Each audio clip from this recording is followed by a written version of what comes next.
अगले प्रश्न की ओर बढ़ें तो एक यहाँ पर सवाल पूछा है अमल भट्टाराई ने, और ये कह रहे हैं कि अभी कहाँ निवेश करें, लार्ज, मिड कैप, स्मॉल या टेक। तो वैसे तो कहाँ निवेश करें, इस प्रश्न में किसी शेयर का नाम तो सोमेश जी नहीं बताने वाले अपनी ओर से। आप अपनी ओर से किसी शेयर को चुन करके उस पर सवाल पूछें तो आपकी शंका का समाधान कर सकते हैं, लेकिन अपनी ओर से कोई सुझाव नहीं दे सकते कि आप फला शेयर में खरीद लीजिए या फला शेयर बेच लीजिए। ये सोमेश जी अपनी ओर से नहीं बोल सकते। ये उनके ऊपर रेगुलेटरी पाबंदियां जो हैं, मतलब जो उनको एक सलाहकार के रूप में जो उनका रजिस्ट्रेशन है, उसकी जो शर्तें हैं, उसका एक कायदा है। तो लेकिन अमल जी का जो सवाल है उसमें एक दूसरा ब्रॉडर हिस्सा है।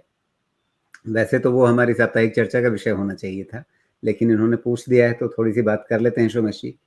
Large, mid cap, small cap या फिर टेक में ही चले जाएं? हाँ, तो ज़रूर समझाता हूँ। और अमल जी से एक छोटी सी रिक्वेस्ट रहेगी कि आप हमारा संडे वाला ज़रूर सुना कीजिए, क्योंकि उस पे ये क्लैरिटी आपको आ जाएगी। इस पे बहुत ज़्यादा डिस्कशन होता है, उस पे सारे लॉजिक्स भी देने की कोशिश करता हूँ। लार्ज कैप आज शुरुआत के डिस्कशन से भी क्लियर हो जाना चाहिए कि लार्ज कैप तो अभी नहीं करना है, स्ट्रेस्ड है। 5-1% का करेक्शन मिले तो शुरुआत कर सकते हैं। मिड और स्मॉल कैप में बहुत जगह है, लेकिन मुझे ऐसा लगता है कि वो मामला दिसंबर, मतलब 15 दिसंबर एग्ज़ैक्ट तो नहीं पता, लेकिन उसके बाद का मामला होना चाहिए। लेकिन बहुत रूम बाकी है। अगर मार्केट में ये रनिंग करेक्शन होके मार्केट कंसोलिडेशन में जाता है, तो मुझे लगता है नेक्स्ट रिज़ल्ट का बिल्डअप अच्छा होना चाहिए मिड और स्मॉल कैप में। लेकिन अगर आप मिड और स्मॉल कैप खरीदते हैं, तो आपके सोचने का तरीका ये होना चाहिए कि आपने एक्यूमुलेट करना है और उसके बाद उसके परफॉर्मेंस को वॉच करना है और उसको उसके टर्न का वेट करना है। तो ट्रेड करना बहुत ज़्यादा पॉसिबिलिटी थोड़ी कम रहती है क्विक गेन की, स्मॉल कैप में पर्टिकुलरली, माइक्रो कैप में पर्टिकुलरली, थोड़ा बहुत मिड कैप में। इन्वेस्टमेंट स्टैंड पॉइंट से पूछेंगे तो बहुत अच्छी जगह है मिड और स्मॉल कैप।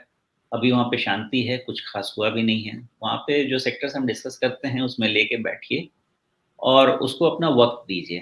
तो साल, 2 साल, 3 साल के हिसाब से लीजिए। गेन अच्छा मिलना चाहिए मेरे हिसाब से मिड और स्मॉल कैप में।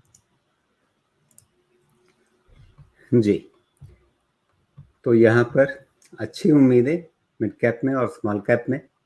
और ये सवाल हमने पिछले 1-2 हफ्तों में कई बार अपनी साप्ताहिक चर्चाओं में इन पर चर्चा की है कि अभी ज़्यादा संभावना कहाँ है, क्यों है। और स्मॉल कैप के बारे में सिर्फ सोमेश जी ही नहीं, कई और विश्लेषकों ने बहुत विस्तार से समझाया है। आप हमारे यूट्यूब चैनल पर जो दूसरे बड़े जानकार आते रहते हैं, उनकी भी बातें सुनिए। उन्होंने भी बहुत इस बारे में बातें कही हैं। तो आपको ज़्यादा क्लैरिटी मिल जाएगी कि क्यों इस समय लार्ज कैप की तुलना में मिड कैप और स्मॉल कैप में बहुत बेहतर संभावनाएं दिख रही हैं। और सोमेश जी ने तो इस पर बड़ी लंबी चौड़ी रिपोर्ट भी निकाली हुई है। बहुत इनके काफ़ी आशावादी इनके फोरकास्ट हैं, अनुमान है। वो भी आप हमारे चैनल पर खोजेंगे तो आपको मिल जाएगा। तो फिलहाल मोटी बात ये कि मिड कैप में, स्मॉल कैप में अच्छी संभावनाएं मिलेंगी, लेकिन वहाँ पर खोजने की ज़रूरत पड़ेगी। वहाँ पर आपके फ़िल्टर ज़्यादा अच्छे होने चाहिए, वहाँ पर आपका स्टॉक सिलेक्शन बहुत तगड़ा होना चाहिए, और नहीं तो वहाँ पे माइनफील्ड्स भी बहुत मिलते हैं। मतलब ये कि वहाँ पर अगर गलत चुनाव हो गया तो फिर आपके पैसे डूबने का खतरा भी उसी अनुपात में बढ़ता जाता है। तो ये खतरा समझते हुए आप मिड कैप में, स्मॉल कैप में जाएं, और वहाँ पर जितना बढ़िया रिसर्च कर पाएंगे उतना बढ़िया आपका फ़ायदा। और नहीं, उतना नहीं करना है तो फिर किसी निवेश सलाहकार के संपर्क में जाइए, उनसे सलाह लीजिए और फिर निवेश कीजिए। या वो भी नहीं करना तो कोई बढ़िया सा मिड कैप फंड चुन लीजिए, कोई बढ़िया सा स्मॉल कैप फंड चुन लीजिए, उसमें पैसे लगाइए, सारी सिरदर्दी अपने फंड मैनेजर को दे दीजिए और खुद मौज कीजिए।